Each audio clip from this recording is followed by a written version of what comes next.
बिस्मिल्लाहिर्रहमानिर्रहीम। पंजाबी दरस कुरान सूरा आले इमरान दी आयात 103 तो 143 तक। 103 आयत च गल इत्थों शुरू भी होंदी है ईमान वाले अगे भी खुदा दी मदद चाहते हो तो वधदा घटदा सूद खाना छड्ड दिओ ते अल्लाह तो डरदे रहो ताकि तुसी फलाह पाओ। उत्थे फिर आख्या कि हर मामला क्योंकि दीन एक पैकेज है। अल्लाह ताला आख्या ईमान वालिओ अल्लाह अगे भी तुहाडी मदद की है, जंगे बदर च भी की है। हर लिहाज नाल ज्यों ज्यों तुसी अल्लाह के कानून के मुताबिक अल्लाह की मयार ते पूरे उतरते जाते हो, अल्लाह ताला तुहाडी मदद करते जाते हैं। तो यह भी एक मसला है कि सूद खाना भी जोड़ा वधदा घटदा सूद है ना, वो भी खाना छड्ड दिओ क्योंकि सूद जड़ा ज़ाहिर वधदा रहिंदा जिस तरह परसेंटेज इहदी वधदी रहिंदी है। छड्ड दिओ तो अल्लाह तो डरदे रहो। अल्लाह तो डरदे रहो का मतलब है कि अल्लाह तो डरने का यह नहीं कि एक चीज़ नूं तुसां अपना लिया तो दूसरियां 5 छड्ड दित्तियां ने। ये भी चीज़ां जड़ियां ने ये भी छड्ड दिओ। वजह यदि की है ताकि तुम फलाह पाओ, तुसी कामयाब होवो इस दुनिया च भी और आखरत च भी, स्पैशली आखरत च कामयाब होवो। ये सूद जड़ा आख्या ये बड़िया लोगों को गलतफहमी होंदी है। कुरान नाल मेरा हाले वाकफियत नहीं लोगों की या दीन दा इलम के हवाले नाल ज़्यादातर लोग समझते नहीं या समझना चाहते नहीं या समझाया नहीं किसे। अल्लाह ताला ने बहुत ज़्यादा चीज़ां हराम करार दित्तियां ने। सूद सूर ये अल्लाह ताला उन्हां जगह ते जिस तरह हुण मुसलमान जड़े ने अज भी हर गलत काम कर रहे होंगे ने, लेकिन सूद ते आके बड़ा अड़ते हैं। हर गलत चीज़ां करने के बावजूद उन्हां ते इन्ना नहीं उन्हां दा कन्न खड़े होंगे जिन्ना सूद ते आके एक बार रौला पै जाता है। ਉਹਦੀ वजह की है सूद ਸਮਾਂ के हिसाब से आराम चीज़ां ने जिन्हां चों एक ਇਹਦੀ वजह दसने की की है कि ਇਹਦੇ ਤੇ ਉਬਾਮ पैदा ਹੁੰਦਾ ਸੀ ਲੋਕਾਂ 'ਚ। ਇਹ ਇੰਜ ਨਜ਼ਰ ਆਉਂਦਾ ਵੀ ਮੈਂ पैसे दे रहा तो मैंने प्रॉफिट लेना चाहिए वो।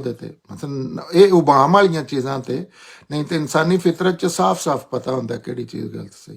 जिस तरह सूद है, सूर है, विरासत के हिस्से ने, ये एक चीज़ विचों, हालांकि रिश्वत भी हराम है, काम लैन वास्ते पैसे देना भी हराम है। अच्छा, इस तरह किसी का ना हक माल खाना अल्लाह ताला ने पूरी लिस्ट गिनवा दी है जिहदे च आख्या नाक ज्यादती, फाशी, हक किसी की हक तलफी, शिरक, बिद्दत, अपने को दीन बना के ते अल्लाह के नां ते आखना कि अल्लाह का दीन है जिहड़ा साडे कोल अजकल चल रहा ज़्यादातर। तो वह सूद विच ऐसी चीज़ सी या सूर दो ऐसिया चीज़ां ला रहा जड़ियाँ सूद जड़ा है वो इंसानी अकल उबाम का शिकार हो जाती है, सही फैसला नहीं कर सकती। तो अल्लाह ताला यदा आके दस दिता यदा ये नहीं मतलब वे ये दूजिया चीज़ों तो बहुत अहम हो गया। दूजिया चीज़ों की अहमियत किसी भी बातल तरीके नाल दूसरिया का माल खाना जड़ा वो सूद तो भी वड्डा जुर्म है। सूद का क्योंकि अल्लाह ने खास वजह तो जिक्र कर दिता है कि ये दोवां साइडां ते इंसान जा सकता सी। ਉਹਦੇ ਤੇ ਹੁਣ ਸਾਰੇ ਇੰਨੀ ਕੁ ਅਵੇਅਰਨੈਸ ਹੈ ਕਿ सूद का नाम ही नहीं लेना या ਉਹਦੇ ਤੇ ਬੜੀਆਂ ਜੰਗਾਂ ਹੁੰਦੀਆਂ ਨੇ, लेकिन दूसरा ਜਿਹੜਾ हर बातल तरीके नाल एक दूजे का माल खाया जा रहा ਇਹਦੇ ਤੇ अल्लाह ताला ਕਹਿੰਦੇ ਨੇ ਵੇ ਇਹ भी ਛੱਡ ਦਿਓ, हर लिहाज नाल पाकीज़गी इख्तियार करो ताकि तुसी फलाह पाओ, आखरत तुहाडी ਜਿਹੜੀ आखिरी दर्जे सो जाए। तो अगे अल्लाह ताला अगली आयत चाहते ने उस अग तो बचो ਜਿਹੜੀ मुनकरां वास्ते तैयार की गई है। और अल्लाह कहते हैं कि ये सारिया चीज़ां करो दे तो उस अग तो बचो ਜਿਹੜੀ खालस मुनकरां वास्ते इस्तेमाल की गई है। लेकिन क्योंकि मुनकर किसी इंज नहीं कि किसी नस्ल का ना है या किसी खास एक शख्सियत का ना है या मुनकर रवैये का ना है। वो एक बड़ा बड़ा जिस तरह अल्लाह ताला कुरान पाक चाहते हैं पैगंबर सल्लल्लाहु अलैहि वसल्लम नूं सैयदना मुहम्मद नूं मुखातब करके आंदे ने ऐ पैगंबर ਤੁਹਾਨੂੰ ਵੀ ਦੱਸਿਆ ਜਾ ਰਿਹਾ, ਤੁਹਾਡੇ ਤੋਂ ਪਹਿਲੇ ਅੰਬੀਆ ਨੂੰ ਵੀ ਦੱਸ ਦਿੱਤਾ ਗਿਆ ਸੀ ਕਿ ਸ਼ਿਰਕ ਤੁਸੀਂ ਵੀ ਕਰੋਗੇ ਤੇ ਤੁਸੀਂ ਵੀ ਉਸੇ ਤਰ੍ਹਾਂ ਫੜੇ ਜਾਓਗੇ ਜਿਸ ਤਰ੍ਹਾਂ ਕੋਈ ਵੀ ਦੂਸਰਾ ਇਨਸਾਨ ਸ਼ਿਰਕ ਕਰੇ ਤੇ ਫੜਿਆ ਜਾਂਦਾ। ਤੁਹਾਨੂੰ ਵੀ ਕੋਈ ਮਾਫੀ ਨਹੀਂ। ਤੇ ਉਹ ਲਿਹਾਜ਼ਾ ਇਹਦੇ ਚ ਬੜੇ ਲੋਕ ਵਹਿਮ ਦਾ ਸ਼ਿਕਾਰ ਹੁੰਦੇ ਨੇ, ਯਹੂਦੀ ਵੀ ਹੋਏ, ਈਸਾਈ ਵੀ ਹੋਏ, ਹੁਣ ਵੀ ਜਿਹੜੇ ਮੁਸਲਮਾਨਾਂ ਦੇ ਫਿਰਕੇ ਨੇ ਉਹ ਇਹ ਨੇ, ਜਿਹੜੇ ਮੌਜੂਦਾ ਫਿਰਕੇ ਨੇ ਉਹ ਵੀ ਇਹਨਾਂ ਚੀਜ਼ਾਂ ਦਾ ਵਹਿਮ ਨੇ ਕਿ ਅਸੀਂ ਤੇ ਬਚ ਜਾਣਾ ਸਨ ਤੇ ਅਸੀਂ ਤੇ ਕਲਮਾ ਪੜ੍ਹ ਲਿਆ ਜਾਂ ਇਸ ਤਰ੍ਹਾਂ ਦੀਆਂ ਚੀਜ਼ਾਂ। ਹਾਲਾਂਕਿ ਇਹ ਅੱਲਾ ਦਾ ਮਯਾਰ ਨਹੀਂ। ਅੱਲਾ ਕਹਿੰਦੇ ਨੇ ਕਿ ਮੁਨਕਰਾਂ ਵਾਸਤੇ ਤਿਆਰ ਕੀਤੀ ਗਈ ਹੈ ਤੇ ਤੁਸੀਂ ਵੀ ਮੁਨਕਰ ਨਾ ਬਣੋ। ਅਗਲੀ ਆਇਤ ਚ ਅੱਲਾ ਕਹਿੰਦੇ ਨੇ ਔਰ ਅੱਲਾ ਔਰ ਉਹਦੇ ਰਸੂਲ ਦੇ ਫਰਮਾ ਬਰਦਾਰ ਰਹੋ ਤਾਂ ਕਿ ਤੁਹਾਡੇ ਤੇ ਰਹਿਮ ਕੀਤਾ ਜਾਏ। ਤੇ ਆਖਿਆ ਅੱਲਾ ਤੇ ਅੱਲਾ ਦਾ ਰਸੂਲ ਦੋਵਾਂ ਦੇ ਫਰਮਾ ਬਰਦਾਰੀ ਕਰੋ, ਗੱਲ ਮੰਨੋ। ਅੱਲਾ ਦਾ ਤੇ ਅੱਲਾ ਨੇ, ਮਾਲਕ ਨੇ, ਖਾਲਕ ਨੇ ਹਰ ਚੀਜ਼ ਨੂੰ ਪੈਦਾ ਕੀਤਾ। ਪੈਗੰਬਰ ਇਸ ਵਜ੍ਹਾ ਤੋਂ ਤਾਬਿਆਦਾਰੀ ਕਰਨੀ ਹੁੰਦੀ ਹੈ ਕਿ ਅੱਲਾ ਦੇ ਨੁਮਾਇੰਦੇ ਹੁੰਦੇ ਨੇ। ਇਹ ਅੱਲਾ ਨੇ ਚੂਜ਼ ਕੀਤਾ ਤਰੀਕਾ ਕਿ ਉੱਥੋਂ ਇਨਸਾਨਾਂ ਵਿੱਚੋਂ ਹੀ ਇੱਕ ਇਨਸਾਨ ਨੂੰ ਖੜਿਆਂ ਕਰਕੇ ਤੇ ਆਪਣੀ ਗੱਲ ਉਹਦੇ ਚੋਂ ਦੱਸਦੇ ਨੇ, ਤੇ ਉਹਨਾਂ ਦੀ ਅਮੀਅਤ ਇਸ ਤੋਂ ਹੋ ਜਾਂਦੀ ਹੈ। ਲੇਕਿਨ ਪੈਗੰਬਰ ਦੀ ਫਰਮਾ ਬਰਦਾਰੀ ਜਿਹੜੀ ਉਹ ਜੁੱਤੀਆਂ 'ਚ ਨਹੀਂ ਹੁੰਦੀ। ਪੈਗੰਬਰ ਦੀ ਫਰਮਾ ਬਰਦਾਰੀ ਉਹਨਾਂ ਦੀਆਂ ਜੁੱਤੀਆਂ, ਕੱਪੜੇ, ਉਹਨਾਂ ਦਾ ਉਲੀਆ, ਇਹਨਾਂ ਚੀਜ਼ਾਂ 'ਚ ਬਿਲਕੁਲ ਨਹੀਂ ਹੁੰਦੀ। ਉਹਨਾਂ ਸਫ਼ਰ ਕਿਸ ਤਰ੍ਹਾਂ ਕੀਤਾ, ਉਹਨਾਂ ਖਾਣੇ ਕਿਹੜੇ ਖਾਦੇ ਨੇ। ਪੈਗੰਬਰ ਦੀ ਇਸ ਵਜ੍ਹਾ ਤੋਂ ਕੋਈ ਹਸੀਅਤ ਨਹੀਂ ਕਿ ਉਹ ਕੱਦੂ ਖਾਂਦੇ ਆਣ ਜਾਂ ਬੜਾ ਪਸੰਦ ਸੀ ਜਾਂ ਨਾਨ ਖਾਂਦੇ, ਜਾਂ ਉਹਨਾਂ ਗੋ ਨਹੀਂ ਖਾਦੀ। ਪੈਗੰਬਰ ਦੀ ਅਹਿਮੀਅਤ ਹੈ ਕਿ ਉਹਨਾਂ ਕੋਲ ਅੱਲਾ ਦਾ ਇੱਕ ਪੈਗਾਮ ਹੈ ਦੀਨ ਦਾ, ਜਿਹੜਾ ਉਹ ਇਲਮ ਹੈ ਜਿਹੜਾ ਖਤਾ ਤੋਂ ਪਾ ਕੇ ਦੂਸਰੇ ਸਾਰੇ ਇਨਸਾਨਾਂ ਦਾ ਇਲਮ ਜਿਹੜਾ ਉਹ ਖਤਾ ਵਾਲਾ ਹੋ ਸਕਦਾ, ਗਲਤੀ ਤੇ ਹੋ ਸਕਦਾ, ਲੇਕਿਨ ਇਹ ਅੱਲਾ ਦੀ ਗੱਲ ਕਰ ਰਹੇ ਹੁੰਦੇ ਨੇ, ਅੱਲਾ ਦੀ ਹਿਫਾਜ਼ਤ 'ਚ ਹੁੰਦੇ ਨੇ। ਇਹਨਾਂ ਦੀ ਇਹ ਅਹਿਮੀਅਤ ਹੈ, ਇਹਨਾਂ ਦੇ ਦੀਨ 'ਚ ਤਾਬਿਆਤ ਫਰਮਾ ਬਰਦਾਰੀ ਕਰਨੀ ਹੈ। ਇਹਦੇ ਤੋਂ ਇਲਾਵਾ ਉਹ ਆਪਣੀ ਜ਼ਾਤ 'ਚ ਮੁਹੰਮਦ ਬਿਨ ਅਬਦੁੱਲਾ ਵੀ ਨੇ, ਇਬਰਾਹਿਮ ਵੀ ਨੇ, ਈਸਾ ਵੀ ਨੇ, ਮੂਸਾ ਵੀ ਨੇ, ਉਹ ਸਾਰੇ ਨੇ, ਆਦਮ ਵੀ ਨੇ, ਲੇਕਿਨ ਉਹਨਾਂ ਦੀ ਅਹਿਮੀਅਤ। ਔਰ ਫਿਰ ਉਹ ਅੱਲਾ ਨਹੀਂ, ਜਿਹੜਾ ਬੰਦਾ ਪੈਗੰਬਰ ਦਾ, ਜਿਸ ਤਰ੍ਹਾਂ ਸਾਡੀ ਜ਼ਬਾਨ 'ਚ ਜਿਹੜੇ ਲੋਕ ਨੇ ਜਿਹਦੇ 'ਚ ਮੈਂ ਗੱਲ ਕਰ ਰਿਹਾ ਉਹਦੇ 'ਚ ਸਾਰਾ ਦਿਨ ਰਾਤ ਪੈਗੰਬਰ ਦਾ ਜ਼ਿਕਰ ਕਰਦੇ ਨੇ, ਲਾਨਮ ਲੈ ਚੁੱਕੇ ਨੇ। ਪੈਗੰਬਰ ਅੱਲਾ ਦੀ ਬੰਦਗੀ ਵੱਲ ਲੈ ਕੇ ਜਾਂਦੇ ਨੇ ਬੰਦਿਆਂ ਨੂੰ, ਅੱਲਾ ਦਾ ਜ਼ਿਕਰ ਔਰ ਸ਼ੁਕਰ ਕੁਰਾਨ। ਜਿਹੜਾ ਬੰਦਾ ਸੋਚ ਲਵੇ ਆਪਣੇ ਕਿਸੇ ਲੀਡਰ ਦਾ, ਮਜ਼ਹਬ ਦੀ ਦੁਨੀਆ 'ਚ, ਦੀਨ ਦੀ ਦੁਨੀਆ 'ਚ, ਜਾਂ ਆਪਣੇ ਕਿਸੇ ਪੈਗੰਬਰ ਦਾ, ਉਹ ਯਹੂਦੀ, ਈਸਾਈ, ਸ਼ੀਆ, ਸੁੰਨੀ ਜਿਹੜਾ ਵੀ ਹੈ, ਜਿਹੜਾ ਅੱਲਾ ਤੋਂ ਜ਼ਿਆਦਾ ਕਿਸੇ ਦੂਜੇ ਦਾ ਜ਼ਿਕਰ ਕਰ ਰਿਹਾ ਨਾ, ਜਾਂ ਕਿਸੇ ਇਮਾਮ ਦਾ, ਜਾਂ ਜਿਹਦਾ ਵੀ ਕਿਸੇ ਗੌਸ ਦਾ, ਜਾਂ ਜੋ ਵੀ ਲੋਕਾਂ ਨੇ ਆਪਣੇ ਕੋਲੋਂ ਚੀਜ਼ਾਂ ਜਾਂ ਬਣਾਈਆਂ ਨੇ, ਉਹਨਾਂ ਦੀਆਂ ਮਹਿਬੂਬ ਚੀਜ਼ਾਂ ਨੇ, ਉਹਨਾਂ ਦੇ ਤੇ ਅੱਲਾ ਦਾ ਦਰਮਿਆਨ ਮਾਮਲਾ ਹੈ। ਤੇ ਅੱਲਾ ਤੋਂ ਅਗਰ ਤੁਸੀਂ ਪੈਗੰਬਰ ਦਾ ਜ਼ਿਕਰ ਜ਼ਿਆਦਾ ਕਰ ਰਹੇ ਹੋ ਨਾ, ਤੇ ਉਹ ਵੀ ਤੁਸੀਂ ਅੱਲਾ ਦੀ ਬੰਦਗੀ ਵਾਸਤੇ ਪੈਗੰਬਰ ਹੁੰਦੇ। ਪੈਗੰਬਰ ਔਰ ਉਹਨਾਂ ਦੇ ਪੈਗਾਮ ਦੀ ਉਮੀਦ। ਪੈਗਾਮ ਅੱਲਾ ਦਾ ਇਸ ਵੇਲੇ ਦੁਨੀਆ 'ਚ ਕੀ ਮੌਜੂਦ ਹੈ, ਪੈਗੰਬਰ ਦਾ ਕੀ ਹੈ ਕਾਇਮ ਮਕਾਮ? ਕੁਰਾਨ। ਜੇ ਕੁਰਾਨ ਨਾਲ ਹਰ ਬੰਦੇ ਨੂੰ ਆਪਣਾ ਜਾਇਜ਼ਾ ਲੈਣਾ ਚਾਹੀਦਾ। ਜੇ ਕੁਰਾਨ ਨਾਲ ਤੁਹਾਡਾ ਤਲਕ ਵਾਸਤਾ ਕੋਈ ਨਹੀਂ ਨਾ, ਕੁਰਾਨ ਨਾਲ ਤਲਕ ਵਾਸਤਾ ਇਹ ਕਿ ਉਹਨੂੰ ਸਮਝਿਆ ਜਾਏ ਔਰ ਉਹਦਾ ਇਲਮੀ ਔਰ ਅਮਲੀ ਨਮੂਨਾ ਬਣ ਕੇ ਦੁਨੀਆ ਨੂੰ ਬੰਦਾ ਜ਼ਿੰਦਗੀ ਗੁਜ਼ਾਰੇ। ਜੇ ਉਹਦੇ ਨਾਲ ਤੁਹਾਡਾ ਕੋਈ ਨਹੀਂ, ਤੇ ਮੈਂ ਮਾਜ਼ਰਤ ਨਾਲ ਪੈਗੰਬਰ ਨਾਲ ਤੁਹਾਡਾ ਕੋਈ ਤਲਕ ਨਹੀਂ। ਇਹਨਾਂ ਚੀਜ਼ਾਂ ਨੂੰ ਅੱਲਾ ਨਹੀਂ ਮੰਨਣਾ ਕਿ ਤੁਸੀਂ ਜੁੱਤੀਆਂ ਸਿਰਾਂ ਤੇ ਲਾਈਆਂ ਆਣ, ਜਾਂ ਤੁਸੀਂ ਪੈਗੰਬਰ ਦੇ ਪਿਸ਼ਾਬ ਨੂੰ ਵੀ ਮੁਤਬਰਕ ਆਂਦੇ ਹੋ, ਜਾਂ ਤੁਸੀਂ ਪੈਗੰਬਰ ਦੇ ਜ਼ੁਲਫਾਂ ਦੀਆਂ ਤਾਰੀਫਾਂ ਕਰਦੇ ਹੋ। ਬਿਲਕੁਲ ਇਹਨਾਂ ਚੀਜ਼ਾਂ ਦਾ ਦੀਨ ਨਾਲ ਕੋਈ ਨਹੀਂ ਤਲਕ। ਅਗਲੀ ਆਇਤ 'ਚ ਅੱਲਾ ਤਾਲਾ ਫਰਮਾਉਂਦੇ ਨੇ ਔਰ ਆਪਣੇ ਰੱਬ ਦੀ ਮਗਫਰਤ ਔਰ ਉਸ ਦੀ ਜੰਨਤ ਵਾਸਤੇ ਦੌੜਾਂ ਲਾਓ। ਇਹ ਜੰਨਤ ਅਸਮਾਨਾਂ ਤੇ ਜ਼ਮੀਨ ਵਾਂਗੂ ਖੁੱਲੀ ਹੈ। ਇਹ ਉਹਨਾਂ ਪਰਹੇਜ਼ਗਾਰਾਂ ਲਈ ਤਿਆਰ ਕੀਤੀ ਗਈ ਹੈ। ਅੱਲਾਹ ਤਾਲਾ ਕਹਿੰਦੇ ਨੇ ਕਿ ਆਪਣੇ ਰੱਬ ਦੀ, ਅੱਲਾ ਦੀ ਮਗਫਰਤ ਅਗਰ ਤੁਸੀਂ ਚਾਹੁੰਦੇ ਹੋ ਤੇ ਸਾਰੀ ਦੁਨੀਆ ਤੋਂ ਜ਼ਿਆਦਾ ਇਸ ਮਾਸ਼ ਦਾ ਵੀ ਫਿਕਰ ਜਿਹੜਾ, ਉਹਦੀਆਂ ਵੀ ਆਪਣੀਆਂ ਮਜਬੂਰੀਆਂ ਨੇ। ਇਸ ਦੁਨੀਆ ਵੀ ਬੜੀ ਸਖਤ ਹੈ, ਲੇਕਿਨ ਅਸਲਨ ਕੀ ਕਰੋ ਆਪਣੇ, ਅਗਰ ਤੁਸੀਂ ਅੱਲਾ ਦੀ ਮਗਫਰਤ ਚਾਹੁੰਦੇ ਹੋ ਔਰ ਆਪਣੀ ਅਸਲ ਜ਼ਿੰਦਗੀ ਸੰਵਾਰਨਾ ਚਾਹੁੰਦੇ ਹੋ ਜਿਹੜੀ ਖਤਮ ਹੀ ਨਹੀਂ ਹੋਣਾ। ਇਹ ਜ਼ਿੰਦਗੀ ਗਰੀਬ ਦੀ ਵੀ, ਅਮੀਰ ਦੀ ਵੀ, ਜੇਲ੍ਹ ਵਿੱਚ ਵੀ, ਆਜ਼ਾਦ ਦੀ ਵੀ ਖਤਮ ਹੋ ਜਾਣਾ ਔਰ ਬਹੁਤ ਜਲਦੀ ਖਤਮ ਹੋ ਜਾਣਾ। ਦੂਸਰੀ ਸਾਈਡ ਤੇ ਖਲੋ ਕੇ ਵੇਖੀਏ, ਦੂਸਰੀ ਜ਼ਿੰਦਗੀ ਨਾਲ ਕੰਪੇਅਰ ਕਰੀਏ ਤੇ ਹੈ ਹੀ ਕੋਈ ਨਾ, ਇੱਕ ਅੱਖ ਦਾ ਝਪਕਾ ਹੈ। ਔਰ ਇਹ ਜੰਨਤ ਕਿਹਦੇ ਵਾਸਤੇ ਤਿਆਰ ਕੀਤੀ ਗਈ ਹੈ? ਉਹਨਾਂ ਵਾਸਤੇ ਤਿਆਰ ਕੀਤੀ ਗਈ ਹੈ ਜਿਨ੍ਹਾਂ ਅੱਲਾ ਅੱਗੇ ਉਸ ਤਰ੍ਹਾਂ ਸਰੈਂਡਰ ਕਰਨਾ ਜਿਸ ਤਰ੍ਹਾਂ ਸਰੈਂਡਰ ਕਰਨੇ ਦਾ ਹੱਕ ਹੈ।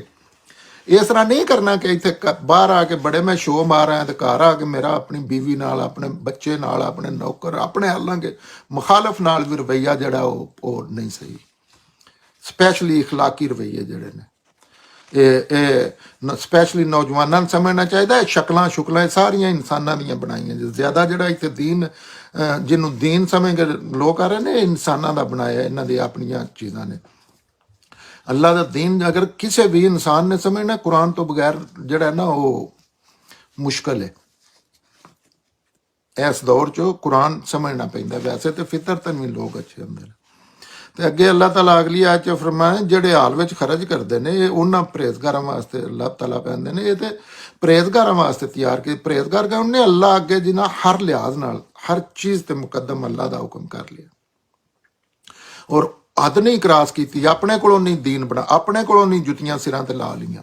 ਮਤਲਬ ਕੋਈ ਐਸੀ ਚੀਜ਼ ਨਹੀਂ। ਔਰ ਉਹ ਪੈਗੰਬਰ ਨੂੰ ਵੀ ਉਹਦੀ ਜਗ੍ਹਾ ਤੋਂ ਹਟਾ ਦਿੱਤਾ, ਅੱਲਾ ਨੂੰ ਉਹਦੀ ਜਗ੍ਹਾ ਤੋਂ ਹਟਾ ਦਿੱਤਾ। ਕੁਰਾਨ ਦੇ ਜ਼ਾਰਾ ਇਸਤੇਮਾਲ ਉਹ ਐਸੇ ਬਣਾ ਲਏ ਨੇ ਜਿਹਦਾ ਤਲਕ ਹੀ ਕੋਈ ਨਹੀਂ ਕਿਸੇ ਵੀ ਦੁਨੀਆ ਦੀ ਕਿਤਾਬ ਨਾਲ ਬਣਾ। ਉਹ ਕਿਹੜੇ ਪਰਹੇਜ਼ਗਾਰ ਨੇ ਜਿਨ੍ਹਾਂ ਵਾਸਤੇ ਜੰਨਤ ਤਿਆਰ ਕੀਤੀ ਗਈ ਹੈ? ਅਗਲੀ ਆਇਤ 'ਚ ਅੱਲਾ ਦੱਸਦੇ ਨੇ, ਜਿਹੜੇ ਹਰ ਹਾਲ ਵਿੱਚ ਖਰਚ ਕਰਦੇ ਨੇ, ਭਾਵੇਂ ਉਹ ਤੰਗੀ ਵਿੱਚ ਹੋਣ ਜਾਂ ਉਹਨਾਂ ਦਾ ਹੱਥ ਖੁੱਲਾ ਹੋਵੇ, ਤੇ ਜਿਨ੍ਹਾਂ ਤੇ ਖਰਚ ਕਰਦੇ ਨੇ ਉਹਨਾਂ ਵੱਲੋਂ ਜ਼ਿਆਦਤੀ ਵੀ ਹੋਵੇ ਤੇ ਗੁੱਸਾ ਦਬਾ ਕੇ ਉਹਨਾਂ ਨੂੰ ਮਾਫ ਕਰ ਦਿੰਦੇ ਨੇ। ਔਰ ਅੱਲਾ ਇਹੋ ਜਿਹੇ ਲੋਕਾਂ ਨੂੰ ਦੋਸਤ ਰੱਖਦਾ ਹੈ ਜਿਹੜੇ ਬੜੀ ਨੇਕੀ ਨਾਲ ਅਮਰ ਕਰਦੇ ਨੇ। ਉਹ ਜੰਨਤ ਅੱਲਾਹ ਤਾਲਾ ਆਖਿਆ ਕਿ ਪਰਹੇਜ਼ਗਾਰ ਵਾ। ਉਹ ਪਰਹੇਜ਼ਗਾਰ ਕਿਹੜੇ ਨੇ? ਜਿਹੜੇ ਹਰ ਹਾਲ 'ਚ ਖਰਚ ਕਰਦੇ ਨੇ। ਮਸਲਨ ਤੰਗ ਵੀ ਹੁੰਦੇ ਨੇ, ਹਰ ਟਾਈਮ ਬੰਦੇ ਦੀ ਸੂਰਤ ਹਾਲ ਉਸ ਤਰ੍ਹਾਂ ਦੀ ਨਹੀਂ ਹੁੰਦੀ। ਉਸ ਟਾਈਮ ਵੀ ਜੋ ਮੁਨਾਸਬ ਹੈ, ਜ਼ਰੂਰੀ ਨਹੀਂ ਉਹਦੇ 'ਚ ਹੁੰਦਾ। ਹੁਣ ਉੱਥੇ ਵੀ ਕੀ ਤੁਸੀਂ ਕਰਨਾ ਹੈ, ਐਫਰਟ ਹੁੰਦੀ ਹੈ ਇੱਕ ਉਹ ਮੇਰਾ ਹਾਲ ਕਿਹੜੀ ਜੰਗ ਦੇ ਮੌਕੇ 'ਤੇ ਉੱਥੇ ਲੋਕਾਂ ਨੇ ਇਨਫਾਕ ਕੀਤਾ। ਮਸਲਨ ਸਾਰਿਆਂ ਨੇ ਉਹ ਚੰਦਾ ਇਕੱਠਾ ਕੀਤਾ ਜਾਂ ਜੋ ਵੀ ਉਹਨੂੰ ਫੰਡ ਰੇਜ਼ਿੰਗ ਕੀਤੀ। ਤੇ ਜ਼ਾਹਰ ਮਾਲਦਾਰਾਂ ਨੇ ਬੜਾ ਬੜਾ ਮਾਲ ਲਿਆ ਖਿਲਾਰਿਆ। ਤੇ ਇੱਕ ਲੇਬਰ ਦਾ ਬੰਦਾ ਸੀ ਮੁਸਲਮਾਨ, ਤੇ ਉਹ ਸਾਰੀ ਰਾਤ ਕਿਧਰੇ ਮਜ਼ਦੂਰੀ ਕਰਦਾ ਗਿਆ। ਉਹਨੂੰ ਜਿਹੜਾ ਚਟਾਕੀ ਪਾ ਜਾਂ ਅੱਧਾ ਕਿਲੋ ਖਜੂਰਾਂ ਲਵੀਆਂ, ਤੇ ਉਹਨੇ ਆ ਕੇ ਖਜੂਰਾਂ ਸਾਰੀਆਂ ਦੇ ਛੜੀਆਂ। ਸੈਯਦਨਾ ਮੁਹੰਮਦ ਸੱਲੱਲਾਹੁ ਅਲੈਹਿ ਵਸੱਲਮ ਨੇ ਉਹ ਖਜੂਰਾਂ ਫਿਰ ਲੈ ਕੇ ਉਹ ਸਾਰੇ ਢੇਰ ਲੱਗਿਆ ਸੀ। ਜ਼ਾਹਰ ਕੋਈ ਆਟਾ ਦੇ ਰਿਹਾ, ਕੋਈ ਚਾਵਲ ਦੇ ਰਿਹਾ, ਕਿਸੇ ਨੇ ਕੱਪੜਾ ਦਿੱਤਾ, ਜਿਸ ਤਰ੍ਹਾਂ ਸਾਡੇ ਵੀ ਖੁਰਾਕ ਕੀਤੀ ਜਾਂਦੀ ਹੈ ਜੈਸੇ ਐਲਾਨ ਹੁੰਦਾ। ਤੇ ਉਹ ਖਜੂਰਾਂ ਉਹਦੇ ਉੱਤੇ ਖਿਲਾਰ ਦਿੱਤੀਆਂ ਤੇ ਆਖਿਆ ਇਹਦੀ ਅਹਿਮੀਅਤ ਸਭ ਤੋਂ ਜ਼ਿਆਦਾ ਹੈ। ਤੋ ਜ਼ਰੂਰੀ ਨਹੀਂ ਹੁੰਦਾ ਇੱਕ ਪੈਸਾ ਤੁਸੀਂ ਦੇ ਦਿੱਤਾ ਹੈ। ਸਦਕੇ ਦੀਆਂ ਵੀ ਕਈ ਕਿਸਮਾਂ ਹੁੰਦੀਆਂ ਨੇ। ਦਿਲ 'ਚ ਤੁਸੀਂ ਕਿਸੇ ਦੀ ਕਿਸੇ ਤਰੀਕੇ ਨਾਲ ਇਲਮ ਨਾਲ ਕੋਈ ਹੈਲਪ ਕਰ ਦਿੱਤੀ ਹੈ, ਕਿਸੇ ਦਾ ਥੋੜਾ ਸਾਥ ਦੇ ਦਿੱਤਾ ਕਿਸੇ ਗਮ 'ਚ ਜਾਂ ਇਸ ਤਰ੍ਹਾਂ ਦੀ ਚੀਜ਼ 'ਚ। ਤੇ ਤੰਗੀ ਵਿੱਚ ਉਹ ਹੱਥ ਖੁੱਲਾ ਹੋਵੇ ਜਿਨ੍ਹਾਂ ਦਾ, ਭਾਵੇਂ ਉਹ ਤੰਗੀ 'ਚ ਹੋਣ ਜਾਂ ਹੱਥ ਖੁੱਲਾ ਹੋਵੇ। ਤੇ ਜਿਨ੍ਹਾਂ ਖਰਚ ਕਰਦੇ ਨੇ ਉਹਨਾਂ ਤੇ ਜ਼ਿਆਦਤੀ ਵੀ ਨਹੀਂ ਕਰਦੇ। ਮਸਾ ਇੰਜ ਨਹੀਂ ਕਿ ਇੱਕ ਸਿਲਾਈ ਮਸ਼ੀਨ ਦਿੱਤੀ ਹੈ ਤੇ 13 ਬੰਦਿਆਂ ਨੇ ਉੱਤੇ ਹੱਥ ਰੱਖ ਕੇ ਤੇ ਫੋਟੋ ਚੁਕਾਈ ਹੈ, ਜਾਂ ਕਿਸੇ ਦੀ ਲੜਕੀ ਦੀ ਸ਼ਾਦੀ ਕੀਤੀ ਹੈ ਤੇ ਉਹ ਜਨਾਬ ਪੂਰੇ ਪਾਕਿਸਤਾਨ 'ਚ ਇਸ਼ਤਿਹਾਰ ਲਾ ਦਿੱਤੇ ਨੇ ਵੀ ਮੈਂ ਗਰੀਬ ਨੇ। ਇੱਕ ਤੇ ਇਹ ਕੀਤਾ ਕਿ ਮੈਂ ਗਰੀਬ ਨੇ ਤੇ ਇਹਨਾਂ ਦੀ ਮਸਲਮ ਉਹਦੇ ਕੁਝ ਚੀਜ਼ਾਂ ਐਸੀਆਂ ਨੇ ਦੂਸਰਿਆਂ ਲੋਕਾਂ ਨੂੰ ਉਧਰ ਉਭਾਰਨ ਵਾਸਤੇ, ਉਹ ਵੀ ਠੀਕ ਹੈ, ਲੇਕਿਨ ਉਹ ਵੀ ਇੱਕ ਹੱਦ ਤੱਕ ਕਰਨੀਆਂ ਚਾਹੀਦੀਆਂ ਨੇ ਚੀਜ਼ਾਂ। ਔਰ ਫਿਰ ਉਹਨਾਂ ਵਿੱਚੋਂ ਅਗਰ ਕਈਆਂ ਲੋਕਾਂ ਦਾ ਰਵੱਈਆ ਇਹ ਹੁੰਦਾ, ਉਹ ਦਿੰਦੇ ਤੇ ਹੈ ਨੇ ਅੱਲਾ ਦੀ ਰਾਹ 'ਚ। ਇੱਕ ਤਾਂ ਕੈਮਰੇ ਲਾ ਕੇ ਦਿੰਦੇ ਨੇ, ਕੈਮਰੇ ਲਾ ਕੇ ਵੀ ਬਾਅਦ ਸੂਰਤਾਂ ਸ਼ਾਇਦ ਜ਼ਰੂਰੀ ਹੋਵੇ, ਲੇਕਿਨ ਕੈਮਰੇ ਲਾ ਕੇ ਦਿੰਦੇ ਨੇ। ਤੇ ਜੇ ਮਾਮੂਲੀ ਜਿਹੀ ਕੋਈ ਇੱਦਾਂ ਮੀਮ ਕਿਸੇ ਕੋ ਹੋ ਜਾਏ ਤੇ ਇੰਝ ਗੁੱਸੇ 'ਚ ਆਕੜੇ ਹੁੰਦੇ ਨੇ। ਅੱਲਾ ਕਹਿੰਦੇ ਨੇ ਉਹਨਾਂ ਨਾਲ ਜ਼ਿਆਦਤੀ ਵੀ ਹੋਵੇ ਤੇ ਗੁੱਸੇ ਨੂੰ ਦਬਾ ਕੇ ਉਹਨਾਂ ਨੂੰ ਮਾਫ ਕਰ ਦਿੰਦੇ ਨੇ। ਬੜਿਆਂ ਲੋਕਾਂ ਨੂੰ ਵੇਖਿਆ ਇਸ ਤਰ੍ਹਾਂ ਲੋਕਾਂ ਦੀ ਇਨਸਲਟ ਕਰਦਿਆਂ, ਲਾਈਨਾਂ 'ਚ ਹੀ ਡੰਡੇ ਮਾਰਦਿਆਂ, ਜਨਾਬ ਤੂੰ ਇੰਝ ਕਿਉਂ ਕੀਤਾ, ਇੰਝ ਕਿਉਂ ਕੀਤਾ। ਖੈਰਾਤ ਵੀ ਬੜੀ ਇਨਸਲਟ ਨਾਲ ਦਿੱਤੀ ਜਾਂਦੀ ਹੈ, ਹਾਲਾਂਕਿ ਆਰਗੇਨਾਈਜ਼ ਕੀਤਾ ਜਾ ਸਕਦਾ ਹੈ। ਟਰੱਕ ਆਉਂਦਾ ਫਿਰ ਇੰਝ ਸੱਟਦੇ ਨੇ ਜਿਸ ਤਰ੍ਹਾਂ ਜਾਨਵਰ ਆਂਗੇ ਚੀਜ਼ਾਂ ਸੱਟੀ ਦੀਆਂ ਨੇ, ਬੋਰੀਆਂ ਪੈਕੇਜ, ਔਰ ਬੰਦੇ ਵਿਚਾਰੇ ਪਿਸ ਰਹੇ ਹੁੰਦੇ ਨੇ, ਔਰਤਾਂ ਮਰਦ। ਹਾਲਾਂਕਿ ਅੱਛੇ ਤਰੀਕੇ ਨਾਲ ਵੀ ਕੀਤਾ ਜਾ ਸਕਦਾ ਹੈ। ਬੜੇ ਮੋਤਬਰ ਤਰੀਕੇ ਵੀ ਹਨ ਜਿੱਥੇ ਇਨਸਾਨ ਦੀ ਇਨਸਲਟ ਨਾ ਹੋਵੇ, ਕਿਉਂਕਿ ਹਰ ਇਨਸਾਨ ਜਿਹੜਾ ਇਸੇ ਤਰ੍ਹਾਂ ਇੱਜ਼ਤਦਾਰ ਹੁੰਦਾ ਹੈ ਆਪਣੇ ਅੰਦਰ। ਜਿਸ ਤਰ੍ਹਾਂ ਦੇਣ ਵਾਲੇ ਹੁੰਦੇ ਨੇ ਉਸ ਤਰ੍ਹਾਂ ਲੈਣ ਵਾਲੇ ਦੀ ਵੀ ਕੋਈ ਇੱਜ਼ਤ ਔਰ ਵਕਾਰ ਹੁੰਦਾ ਹੈ। ਔਰ ਅੱਲਾ ਲੋਕਾਂ ਨੂੰ ਦੋਸਤ ਰੱਖਦਾ ਹੈ ਜਿਹੜੇ ਬੜੀ ਨੇਕੀ ਨਾਲ ਅਮਲ ਕਰਦੇ ਨੇ। ਮਸਾ ਅੱਲਾਹ ਤਾਲਾ ਉਹਨਾਂ ਲੋਕਾਂ ਦਾ ਨਾਲ ਖਲੋਂਦੇ ਨੇ, ਉਹਨਾਂ ਨੂੰ ਦੋਸਤ ਸਮਝਦੇ ਨੇ, ਆਪਣਾ ਬੰਦਾ ਸਮਝਦੇ ਨੇ, ਜਿਹੜੇ ਜਿਹੜਾ ਵੀ ਕੰਮ ਕਰਦੇ ਨੇ ਅਸਲਨ ਉਹਨਾਂ ਦੇ ਅੰਦਰ ਅੱਲਾ ਦਾ ਖੌਫ ਹੁੰਦਾ। ਅਗਲੀ ਆਇਤ 'ਚ ਅੱਲਾ ਫਰਮਾਉਂਦੇ ਨੇ, ਉਹ ਜਿਨ੍ਹਾਂ ਦਾ ਮਾਮਲਾ ਹੈ ਕਿ ਇਹਨਾਂ ਕੋਲੋਂ ਕੋਈ ਭੈੜਾ ਕੰਮ ਹੋ ਜਾਏ ਜਾਂ ਆਪਣੇ ਵਾਸਤੇ ਕੋਈ ਬੁਰਾਈ ਕਰ ਬੈਠਣ ਤੇ ਉਹਨਾਂ ਨੂੰ ਫੌਰਨ ਅੱਲਾ ਯਾਦ ਆ ਜਾਂਦਾ ਹੈ ਤੇ ਫਿਰ ਅੱਲਾ ਕੋਲੋਂ ਮਾਫੀ ਮੰਗਦੇ ਨੇ। ਔਰ ਅੱਲਾ ਤੋਂ ਸਿਵਾ ਕੌਣ ਗੁਨਾਹਾਂ ਨੂੰ ਮਾਫ ਕਰ ਸਕਦਾ ਹੈ। ਔਰ ਇਹੋ ਜਿਹੇ ਨੇ ਕਿ ਜਿਨ੍ਹਾਂ ਨੂੰ ਆਪਣੇ ਕਰਤੂਤਾਂ ਦਾ ਪਤਾ ਹੋਵੇ ਤੇ ਫਿਰ ਵੀ ਢੀਠ ਬਣ ਕੇ ਮਾਸੂਮ ਬਣ ਜਾਂਦੇ ਨੇ। ਅੱਲਾਹ ਤਾਲਾ ਕਹਿੰਦੇ ਨੇ ਇਹ ਪਰਹੇਜ਼ਗਾਰ ਲੋਕ ਉਹ ਨੇ ਜਿਨ੍ਹਾਂ ਦਾ ਕੋਲੋਂ ਭੈੜਾ ਕੰਮ ਇਨਸਾਨ ਕੋਲ ਜਜ਼ਬਾਤ ਗੁਨਾਹ ਜਜ਼ਬਾਤ ਚ ਆ ਕੇ ਜਾਂ ਬਾਜ਼ ਦਫਾ ਇਸ ਤਰ੍ਹਾਂ ਦੀਆਂ ਚੀਜ਼ਾਂ ਚ ਹੁੰਦੇ ਨੇ ਇਨਸਾਨੀ ਅਕਲ ਭੁੱਲੀ ਪੈ ਜਾਂਦੀ ਹੈ ਤੇ ਉਹ ਅੱਲਾਹ ਤਾਲਾ ਕਹਿੰਦੇ ਨੇ ਮਾਮਲਾ ਇੱਕ ਭੈੜਾ ਕੰਮ ਹੋ ਜਾਏ ਤੇ ਉਸੇ ਵੇਲੇ ਅੱਲਾਹ ਯਾਦ ਆ ਜਾਂਦਾ ਇੱਕ ਮਿੰਟ ਨਹੀਂ ਲਾਉਂਦੇ ਤੇ ਫਿਰ ਅੱਲਾਹ ਕੋਲੋਂ ਮਾਫੀ ਮੰਗਦੇ ਨੇ ਔਰ ਅੱਲਾਹ ਤਾਲਾ ਵੀ ਆਪਣੀ ਸਾਈਡ ਤੇ ਆਉਂਦੇ ਨੇ ਕਿ ਜਿਸ ਤਰ੍ਹਾਂ ਦੁਕਾਨ ਖੋਲ ਕੇ ਬੈਠੇ ਨੇ ਆਵੇ ਕੋਈ ਮੇਰੇ ਕੋਲ ਮੈਂ ਮਾਫੀ ਦੇਣਾ ਰੋਜ਼ ਗੁਨਾਹ ਕਰੋ ਰੋਜ਼ ਮਾਫੀ ਦੇਣਾ ਲੇਕਿਨ ਇਹਦਾ ਇਹ ਨਹੀਂ ਮਤਲਬ ਕਿ ਰੋਜ਼ ਅੱਲਾਹ ਆਂਦੇ ਨੇ ਮੈਂ ਮਾਫ ਕਰਾਂਗਾ ਇਹਦਾ ਇਹ ਨਹੀਂ ਮਤਲਬ ਕਿ ਅੱਲਾਹ ਨੇ ਇਹ ਆਖਿਆ ਕਿ ਜੋ ਜਾ ਗੁਨਾਹ ਕਰੋ ਮੈਂ ਮੰਨ ਨਹੀਂ ਗੁਨਾਹ ਹਮੇਸ਼ਾ ਫਿਤਰਤ ਨੂੰ ਤਰੋੜ ਕੇ ਕੀਤਾ ਜਾਂਦਾ ਕਿਉਂਕਿ ਆਪਣੇ ਵਾਸਤੇ ਕੋਈ ਬੰਦਾ ਨਹੀਂ ਗੁਨਾਹ ਪਸੰਦ ਕਰਦਾ ਕਿ ਮੇਰੇ ਨਾਲ ਵੀ ਕੋਈ ਇੰਦੀ ਚੀਜ਼ ਹੋਵੇ ਲਿਆਦਾ ਗੁਨਾਹ ਜਜ਼ਬਾਤ ਚ ਹੋਏ ਜਿਹੜੇ ਗੁਨਾਹ ਨੇ ਉਹ ਦਿਲ ਚ 10 ਵਾਰੀ ਤੁਹਾਡੇ ਕੋਲ ਹੋ ਜਾਏ ਐਸੀ ਸੂਰਤ ਹਾਲ ਚ ਵੜ ਗਏ ਤੇ ਅੱਲਾਹ ਤਾਲਾ ਆਂਦੇ ਨੇ ਉਹ ਗੁਨਾਹ ਮੇਰੇ ਕੋਲ ਆਓ ਉਸੇ ਵੇਲੇ ਜਿਵੇਂ ਉਹ ਮਾਫੀ ਮੰਗਦੇ ਨੇ ਉਹਨਾਂ ਨੂੰ ਅਹਿਸਾਸ ਹੁੰਦਾ ਹੈ ਸ਼ਰਮਿੰਦਾ ਹੁੰਦੇ ਨੇ ਤੇ ਅੱਲਾਹ ਤਾਲਾ ਆਂਦੇ ਨੇ ਮੈਂ ਉਹਨਾਂ ਨੂੰ ਮਾਫ ਕਰ ਸਕਦਾ ਔਰ ਅੱਲਾਹ ਆਂਦੇ ਨੇ ਮੈਂ ਮਾਫ ਕਰਨਾ ਅੱਲਾਹ ਬਹੁਤ ਜ਼ਿਆਦਾ ਇਸ ਪਾਸੇ ਲੋਕਾਂ ਨੂੰ ਬਾਹਰਦੇ ਨੇ ਕਿ ਸਪੈਸ਼ਲੀ ਤਾਂ ਜਦ ਦੇ ਟਾਈਮ ਤੇ ਅੱਲਾਹ ਤਾਲਾ ਜ਼ਮੀਨ ਤੇ ਆ ਕੇ ਆਂਦੇ ਨੇ ਮੈਂ ਦਫ਼ਤਰ ਖੋਲ ਕੇ ਬੈਠਿਆ ਉਹਨਾਂ ਕਿਹਾ ਉਹ ਮੇਰੇ ਕੋਲ ਮੇਰੇ ਅੱਗੇ ਰੋ ਮੇਰੇ ਕੋਲ ਮਾਫੀ ਮੰਗੋ ਆਪਣੇ ਗੁਨਾਹ ਦੀ ਜੋ ਚਾਹੀਦਾ ਮੰਗੋ ਔਰ ਅੱਲਾਹ ਤੋਂ ਸਿਵਾ ਕੌਣ ਗੁਨਾਹ ਨੂੰ ਮਾਫ ਕਰ ਸਕਦਾ ਮਸਾ ਅੱਲਾਹ ਤੋਂ ਸਿਵਾ ਜਿੰਨੇ ਵੀ ਲੋਕਾਂ ਨੇ ਬਣਾਏ ਨੇ ਕੋਈ ਬਿਲਕੁਲ ਕੋਈ ਫਰਿਸ਼ਤਿਆਂ ਤੋਂ ਲੈ ਕੇ ਕਿਸੇ ਇਨਸਾਨ ਪੈਗੰਬਰਾਂ ਵਲੀਆਂ ਪੈਗੰਬਰਾਂ ਕੋਈ ਐਸੀ ਚੀਜ਼ ਨਹੀਂ ਉਹ ਵੀ ਨੇ ਜਿਹੜਾ ਅੱਲਾਹ ਤਾਲਾ ਕਹਿੰਦੇ ਨੇ ਉਹ ਵੀ ਨੇ ਜਿਹੜੇ ਆਪਣੇ ਜਿਨ੍ਹਾਂ ਨੇ ਆਪਣੇ ਕਰਤੂਤਾਂ ਦਾ ਪਤਾ ਲੱਗ ਵੀ ਜਾਂਦਾ ਉਹ ਵੀ ਬਹੁਤ ਲੋਕ ਨੇ ਬਹੁਤ ਜ਼ਿਆਦਾ ਨੇ ਉਹ ਢੀਠ ਨੇ ਉਹ ਸਰਕਸ਼ ਹੋ ਜਾਂਦੇ ਨੇ ਉਹ ਢੀਠ ਬਣ ਕੇ ਮਾਸੂਮ ਜਿਹਾ ਬਣ ਜਾਂਦੇ ਨੇ ਇੰਜ ਜਿਵੇਂ ਕੀਤਾ ਹੀ ਕੁਝ ਨਹੀਂ ਅੱਲਾਹ ਤਾਲਾ ਨੂੰ ਇਖਤਲਾਫ ਕਰਨਾ ਗੁਨਾਹ ਹੋ ਜਾਣਾ ਏਡਾ ਵੱਡਾ ਜੁਰਮ ਨਹੀਂ ਜਿਹੜਾ ਸਰਕਸ਼ੀ ਜੁਰਮ ਹੈ ਸਰਕਸ਼ੀ ਅਸਲ ਮਸਲਾ ਹੁੰਦਾ ਹੈ ਕਿ ਗੁਨਾਹ ਕਰਨਾ ਗੱਲ ਚੀਜ਼ ਕਰਨੀ ਉਹਦੇ ਤੇ ਫਿਰ ਅੜ ਜਾਣਾ ਆਕੜ ਜਾਣਾ ਅਸਲ ਜੁਰਮ ਹੈ ਇਹ ਅਗਲੀ ਆਇਤ ਚੱਲਾ ਆਂਦੇ ਨੇ ਇਹ ਉਹ ਲੋਕ ਨੇ ਜਿਨ੍ਹਾਂ ਦਾ ਅਜਰ ਰੱਬ ਦੀ ਤਰਫੋਂ ਮਗਫਰਤ ਹੈ ਔਰ ਉਹਨਾਂ ਨੇ ਉਹ ਬਾਗ ਨੇ ਜਿਨ੍ਹਾਂ ਦੇ ਵਿੱਚ ਨਹਿਰਾਂ ਵਗਦੀਆਂ ਨੇ ਤੇ ਉੱਥੇ ਹਮੇਸ਼ਾ ਵਾਸਤੇ ਰਹਿਣ ਦੇ ਕਿੱਡਾ ਸੋਹਣਾ ਅਜਰ ਹੈ ਨੇਕ ਕੰਮ ਕਰਨ ਵਾਲਿਆਂ ਵਾਸਤੇ ਅੱਲਾਹ ਕਹਿੰਦੇ ਨੇ ਇਹ ਲੋਕ ਨੇ ਪਾਕੀਜ਼ਾ ਜਿਨ੍ਹਾਂ ਦੀ ਉੱਤੇ ਵੀ ਗੱਲ ਕੀਤੀ ਹੈ ਜਿਹੜੇ ਹਰ ਚੀਜ਼ ਅੱਲਾਹ ਨੂੰ ਜ਼ਿਹਨ ਚ ਰੱਖ ਕੇ ਕਰਦੇ ਨੇ ਤਾਂ ਉਹਨਾਂ ਦੀ ਤਰਫੋਂ ਉਹਨਾਂ ਦਾ ਅਜਰ ਜਿਹੜਾ ਰੱਬ ਦੀ ਤਰਫੋਂ ਮਗਫਰਤ ਹੈ ਉਹਨਾਂ ਦੇ ਗੁਨਾਹ ਵੀ ਅੱਲਾਹ ਮਾਫ ਕਰਨ ਦੇ ਉੱਥੇ ਹਮੇਸ਼ਾ ਵਾਸਤੇ ਰਹਿਣ ਦੇ ਮਸਾ ਉਸ ਐਸ਼ੇ ਦੁਆਮ ਚ ਹਮੇਸ਼ਾ ਵਾਸਤੇ ਰਹਿਣ ਦੇ ਮੌਤ ਨੇ ਮਾਰ ਜਾਣਾ ਉੱਥੇ ਖਤਮ ਹੋ ਜਾਣੀ ਹੈ ਫਾਰ ਐਵਰ ਹੈ ਤੇ ਕਿੱਡਾ ਸੋਹਣਾ ਅਜਰ ਹੈ ਨੇਕ ਕੰਮ ਕਰੇ ਅੱਲਾਹ ਤਾਲਾ ਕਹਿੰਦੇ ਕਿੱਡਾ ਸੋਹਣਾ ਅਜਰ ਹੈ ਕਿ ਇਹ ਚੰਦ ਦਿਨਾਂ ਦੀ ਜ਼ਿੰਦਗੀ ਚੰਦ ਲਮਾਤ ਦੀ ਜ਼ਿੰਦਗੀ ਜਿਹੜੀ ਹੈ ਇਹਦੇ ਚ ਔਰ ਜਾਇਜ਼ ਕੰਮ ਕਰਨ ਦਾ ਗਲਤ ਚੀਜ਼ਾਂ ਕਰਨ ਨਾਲੋਂ ਜ਼ਿਆਦਾ ਮਜ਼ਾ ਮਸਾ ਅੱਲਾਹ ਦੀ ਮਰਜ਼ੀ ਦੇ ਮੁਤਾਬਕ ਚੱਲਣ ਨਾਲ ਇਹ ਦੁਨੀਆ ਵੀ ਪਾਸੇਬਲ ਆ ਇਹ ਨਹੀਂ ਕਿ ਦੁੱਖ ਗਮ ਤਕਲੀਫਾਂ ਖਤਮ ਹੋ ਜਾਂਦੀਆਂ ਲੇਕਿਨ ਬੰਦੇ ਨੂੰ ਸਮਝ ਆ ਜਾਂਦੀ ਅੱਲਾਹ ਦਾ ਸ਼ਊਰ ਆ ਜਾਂਦਾ ਉਹ ਤਕਲੀਫਾਂ ਨਹੀਂ ਰਹਿੰਦੀਆਂ ਜ਼ਿੰਦਗੀ ਆਸਾਨ ਹੋ ਜਾਂਦੀ ਹੈ ਬੜੀਆਂ ਮਿਲਾਂ ਨਹੀਂ ਹੁੰਦੀਆਂ ਫਿਰ ਵੀ ਬੰਦਾ ਇੰਨਾ ਕੁ ਮੁਤਮਿਨ ਹੁੰਦਾ ਹੈ ਨਾ ਇੰਝ ਲੱਗਦਾ ਕਿ ਮੈਂ ਤੇ ਸਾਰੀ ਦੁਨੀਆ ਮੇਰੇ ਕੋਲ ਹੈ ਅੱਲਾਹ ਨੇ ਦੇ ਦਿੱਤੀ ਕਿੱਡਾ ਸੋਹਣਾ ਅਗਲੀ ਆ ਚਾਹੁੰਦੇ ਨੇ ਈਮਾਨ ਵਾਲਿਓ ਆਖਰੀ ਫਤਹ ਤੁਹਾਡੀ ਹੋਵੇ ਦੀ ਇਸ ਦੀਆਂ ਬਹੁਤ ਸਾਰੀਆਂ ਮਿਸਾਲਾਂ ਪਹਿਲੇ ਗੁਜ਼ਰ ਚੁੱਕੀਆਂ ਨੇ ਭਾਵੇਂ ਆਪਣੀ ਇਸ ਜ਼ਮੀਨ ਵਿੱਚ ਚੱਲ ਫਿਰ ਕੇ ਵੀ ਵੇਖ ਲਵੋ ਝੁਠਲਾਉਣ ਵਾਲਿਆਂ ਦਾ ਅੰਜਾਮ ਕੀ ਹੋਇਆ ਹੈ ਅੱਲਾਹ ਕਹਿੰਦੇ ਨੇ ਮੁਸਲਮਾਨਾਂ ਨੂੰ ਮੋਮਨਾਂ ਨੂੰ ਤਸੱਲੀ ਦਿੱਤੀ ਹੈ ਉਹ ਜੰਗੇ ਉਹਦਾ ਵਾਕਿਆ ਪਿੱਛੇ ਬਿਆਨ ਕਰ ਰਹੇ ਉਹਦੇ ਸਿਆਕ ਸਬਾਕ 'ਚ ਇਹ ਸਾਰੀ ਅੱਗੋਂ ਗੱਲ ਟੋ ਰਹੀ ਹੈ ਤੇ ਆਂਦੇ ਨੇ ਆਖਰੀ ਫਤਹ ਤੁਹਾਡੀ ਹੀ ਹੋਵੇ ਦੀ ਕਹਿੰਦੇ ਚੱਲ ਫਿਰ ਕੇ ਵੇਖ ਲਵੋ ਤੁਹਾਡੇ ਤੋਂ ਪਹਿਲਾਂ ਸਰਕਸ ਜਿਹੜੇ ਨੇ ਉਹ ਇੱਥੇ ਹੀ ਆਣ ਤੁਹਾਡੇ ਹੀ ਨਸਲਾਂ 'ਚੋਂ ਨੇ ਇਸ ਤੋਂ ਅਗਲੀ ਆ ਚੱਲਾ ਆਂਦੇ ਨੇ ਉਹਨਾਂ ਵਾਸਤੇ ਬੜੀ ਵੱਡੀ ਚੁਣੌਤੀ ਹੈ ਜਿਹੜੇ ਪੈਗੰਬਰ ਨੂੰ ਝੁਠਲਾਉਣ ਤੇ ਪੱਕੇ ਹੋ ਗਏ ਔਰ ਉਹਨਾਂ ਵਾਸਤੇ ਹਦਾਇਤ ਤੇ ਨਸੀਹਤ ਹੈ ਜਿਹੜੇ ਅੱਲਾਹ ਕੋਲੋਂ ਡਰਦੇ ਨੇ ਉਹਨਾਂ ਵਾਸਤੇ ਬੜੀ ਗੁੱਡ ਲੱਕ ਹੈ ਖੁਸ਼ਖਬਰੀ ਹੈ ਜਿਹੜੇ ਉਹਨਾਂ ਵਾਸਤੇ ਬੜੀ ਵੱਡੀ ਵਾਰਨਿੰਗ ਹੈ ਚੁਣੌਤੀ ਹੈ ਜਿਹੜੇ ਪੈਗੰਬਰ ਨੂੰ ਝੁਠਲਾਉਣ ਤੇ ਪੱਕੇ ਨੇ ਬਈ ਉਹਨਾਂ ਫੈਸਲਾ ਕਰ ਲੇ ਫੈਸਲਾ ਬੰਦਾ ਇਹ ਤਸੱਬ ਦੀ ਬਿਨਾ ਤੇ ਕਰਦਾ ਅੱਜ ਵੀ ਵੇਖ ਲਵੋ ਇਹ ਕੁਰਾਨ ਹੋ ਰਹੀ ਹੈ ਲੇਕਿਨ ਬੰਦੇ ਐਸੇ ਅੜੇ ਨੇ ਐਸੀਆਂ ਉਹਨਾਂ ਦੇ ਜ਼ਿਹਨਾਂ ਚੀਜ਼ਾਂ ਬੈਠੀਆਂ ਨੇ ਕੁਰਾਨ ਦਾ ਨਾਂ ਲਿਆ ਇੰਜ ਇੰਜ ਜਿਵੇਂ ਨਹੀਂ ਦਬਕ ਜਾਂਦੇ ਕਿ ਉਹ ਤੁਸੀਂ ਕੁਰਾਨ ਦੀ ਗੱਲ ਕਰੋ ਤੇ ਇੱਕ ਬੜੇ ਲੋਕ ਨੇ ਜਿਨ੍ਹਾਂ ਦਾ ਇੰਜ ਕੋਈ ਤਰ੍ਹਾਂ ਨਿਕਲ ਜਾਂਦਾ ਕਿਉਂਕਿ ਰਿਵਾਜ ਨਹੀਂ ਇਹਦਾ ਉਹ ਫਲਾਣਾ ਵਾਕਿਆ ਇੰਜ ਜੀ ਫਲਾਣਾ ਇੰਜ ਜੀ ਮਸਾ ਉਹਨਾਂ ਦੀ ਨੀਅਤ ਹੈ ਹਾਲਾਂਕਿ ਉਹ ਵਾਕਿਆ ਤੇ ਆਖਰ ਚ ਹੋਣੇ ਚਾਹੀਦੇ ਨੇ ਅਗਰ ਕੁਰਾਨ ਕਿਸੇ ਗੱਲ 'ਚ ਨਹੀਂ ਤਫਸੀਲ ਦੱਸ ਰਿਹਾ ਤੇ ਚਲੋ ਕੋਈ ਸਪੋਰਟਿੰਗ ਡਾਕੂਮੈਂਟ ਦੇ ਤੌਰ ਤੇ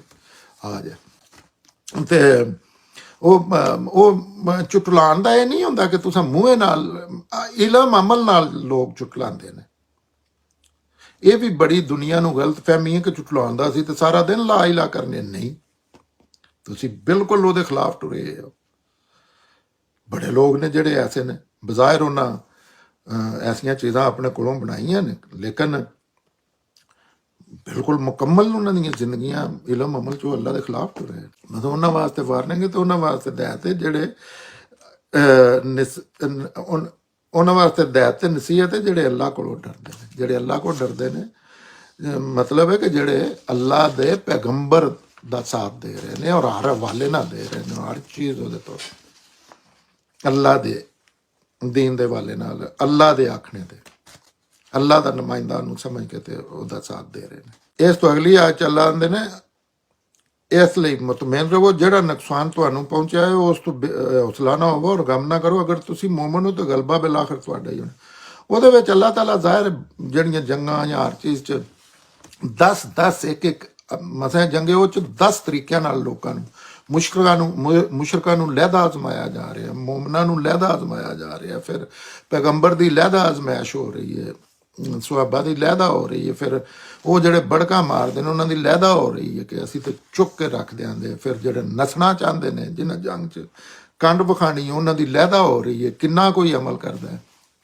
ਫਿਰ ਉਹਨੇ ਅੱਲਾਹ ਤਾਲਾ ਆਖਦੇ ਨੇ ਉਹਦੇ ਵਿੱਚ ਜਿਹੜੀ ਵੀ ਉਹਨਾਂ ਨੂੰ ਵੀ ਅੱਲਾਹ ਤਾਲਾ ਮੌਕਾ ਦਿੱਤਾ ਆਂਦੇ ਨੇ ਜਿਹੜੇ ਸ਼ਹੀਦ ਹੋਣਾ ਚਾਹੁੰਦੇ ਹਨ ਸ਼ਿੱਦਤ ਨਾਲ ਉਹਨਾਂ ਨੂੰ ਵੀ ਅੱਲਾਹ ਤਾਲਾ ਵੀ ਪਹਿਲੇ ਫਤਹ ਅਰਜ਼ੀ ਹੋਈ ਹੈ ਫਿਰ ਸ਼ਿਕਸਤ ਦਾ ਮੂਡ ਬਣਿਆ ਫਿਰ ਉਹ ਸ਼ਿਕਸਤ ਦੇ ਵੀ ਲੋਕ ਜਿਹੜੇ ਨੇ ਉਹਦੇ 'ਚ ਜਿੰਨੇ ਲੋਕਾਂ ਨੇ ਕਿਸੇ ਅਮਲ 'ਚ ਹਿੱਸਾ ਲੈ ਰਹੇ ਹੁੰਦੇ ਨੇ ਉਹਨਾਂ ਨੂੰ ਅੱਲਾਹ ਤਾਲਾ ਹਰ ਹਵਾਲੇ ਨਾਲ ਅਜ਼ਮਾ ਰਹੇ ਹੁੰਦੇ ਨੇ ਜੰਗਾਂ ਵਿੱਚ ਵੀ ਇਸ ਤਰ੍ਹਾਂ ਹੀ ਹੁੰਦਾ ਅਗਲੀ ਆਇਤ ਚੱਲਾ ਨੇ ਇਸ ਵਕਤ ਅਗਰ ਤੁਹਾਨੂੰ ਨੁਕਸਾਨ ਪਹੁੰਚਿਆ ਹੈ ਤੇ ਉਹਨਾਂ ਦੁਸ਼ਮਣਾਂ ਨੂੰ ਵੀ ਤੇ ਇਸ ਤੋਂ ਪਹਿਲਾਂ ਡਾਢੀ ਸੱਟ ਲੱਗੀ ਹੈ ਔਰ ਇਹ ਤਾਂ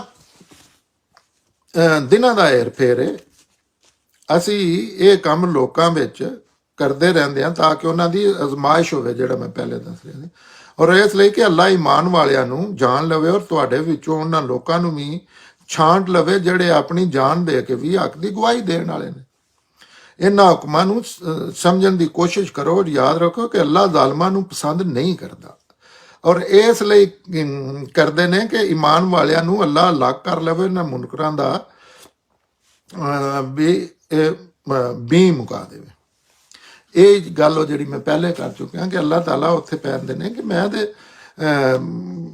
ਤੁਹਾਡੇ ਦੁਸ਼ਮਣਾਂ ਨੂੰ ਬੜੀ ਡਾਢੀ ਸੱਟ ਲੱਗੀ ਸੀ ਉਹ ਸ਼ਿਕਸਤ ਹੋ ਗਈ ਸੀ ਆਲਮੋਸਟ ਬੜਾ ਉਹਨਾਂ ਦਾ ਨੁਕਸਾਨ ਹੋਇਆ ਤੁਸੀਂ ਹਾਵੀ ਹੋ ਗਏ ਹੋ ਫਿਰ ਇਹ ਤਾਂ ਦਿਨਾਂ ਦਾ ਏਰ ਫੇਰ ਵੀ ਇਹ ਤੇ ਆਰਜ਼ੀ ਚੀਜ਼ਾਂ ਹੋ ਰਹੀਆਂ ਨੇ ਕਿਉਂਕਿ ਅੱਲਾਹ ਤਾਲਾ ਇਸ ਤਰ੍ਹਾਂ ਨਹੀਂ ਕਰਦੇ ਕਿ ਉਹੀ ਗੱਲ ਜਿਹੜੀ ਮੈਂ ਪਹਿਲੇ ਕਰ ਰਿਹਾ ਇਸ ਲਈ ਕਿ ਈਮਾਨ ਵਾਲਿਆਂ ਨੂੰ ਅੱਲਾ ਜਾਣ ਲਵੇ ਕਿ ਤੁਹਾਡੇ ਵਿੱਚੋਂ ਉਹਨਾਂ ਲੋਕਾਂ ਨੂੰ ਛਾਂਟ ਲਵੇ ਮਸਲਨ ਬੜੇ 10 ਬੰਦੇ ਨੇ ਬੜੇ ਨਾਰੇ ਮਾਰ ਰਹੇ ਨੇ ਲੇਕਿਨ ਉੱਥੇ ਅਸਲ ਜੈਸੇ ਮੌਤ ਸਾਹਮਣੇ ਵੇਖ ਕੇ ਕੌਣ ਖਲੋਂਦਾ ਉਹਨਾਂ ਲੋਕਾਂ ਨੂੰ ਛਾਣ ਲਵੇ ਜਿਹੜੇ ਆਪਣੀ ਜਾਨ ਦੇ ਕੇ ਹੱਕ ਦੀ ਗਵਾਹੀ ਦਿੱਤੇ ਨੇ ਹੱਕ ਤੇ ਖੜੇ ਰਹਿੰਦੇ ਨੇ ਇੱਥੇ ਹੀ ਸਬਰ ਹੁੰਦਾ ਕਿ ਹੱਕ ਨਹੀਂ ਛੱਡਣਾ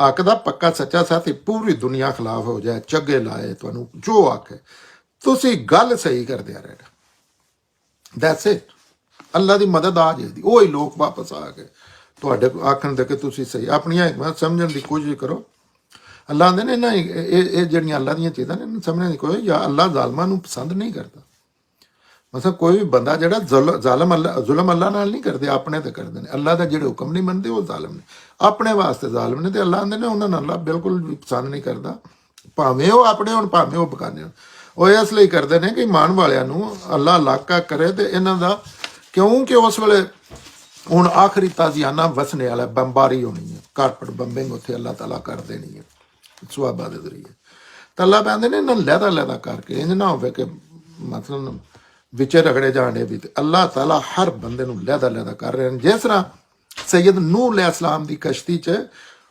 ਇਹ ਹੀ ਅਮਲ ਇੱਥੇ ਕਰ ਰਹੇ ਨੇ। ਉੱਥੇ ਕਸ਼ਤੀ 'ਚ ਭਾਇਆ ਸੀ ਉਹ ਲੋਕ ਥੋੜੇ ਜਿਹਾ, ਇੱਥੇ ਆਖਰੇ ਨੇ ਇਹਨਾਂ ਕੋਲ ਨਾ ਬਵਿਆ ਕਰੋ, ਇਹਨਾਂ ਕੋਲ ਨਾ ਜਾਇਆ ਕਰੋ, ਇਹ ਤੁਹਾਡੇ ਸੱਜਣ ਨਹੀਂ, ਇਹ ਤੁਹਾਡੇ ਦੁਸ਼ਮਣ ਨੇ, ਤੇ ਅਲੱਗ ਕਰ ਰਹੇ ਨੇ, ਮੈਂ ਪਤਾ ਲੱਗ ਜੇ, ਕਿਉਂਕਿ ਬਿਲਕੁਲ ਕਰੀਬ ਟਾਈਮ ਆ ਗਿਆ।